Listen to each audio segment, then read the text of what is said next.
పరిస్థితులు ఏమైనా సరే దేవుడిచ్చిన మాట మీ జీవితంలో అక్షరాలను నెరవేర్చి చూపిస్తానని చెప్తున్నాడండి.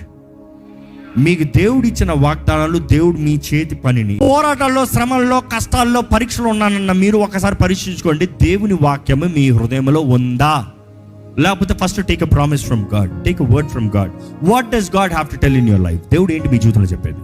ఏంటి అది? ఆయన చేస్తానన్నది ఇంకా చెప్పకపోతే ఆయన పాతాలు పట్టుకోండి, బుద్ధి తెచ్చుకుని, దేవా నీ సన్నిధి, నీ వైపు, నీ చిత్తము, ఎట్టి స్థితి, ఎట్టి పరిస్థితి అయినా కూడా ఆయన నమ్మదగిన దేవుడు. మూడోది ఏంటంటే ఆయన ఆత్మ తోడు. గలితే ఏ శోధనలు వెళ్ళిన వారైనా కూడా సహించి ఓర్చుకునే విశ్వాసంతో ఆయన వాక్యంలో నిలిచి ఆత్మ ద్వారా నడిపించబడితే మీరు జయించిన వారైతే దేవుని ద్వారంగా గొప్ప బహుమానం పొందుకుంటారని తెలియజేసుకోండి.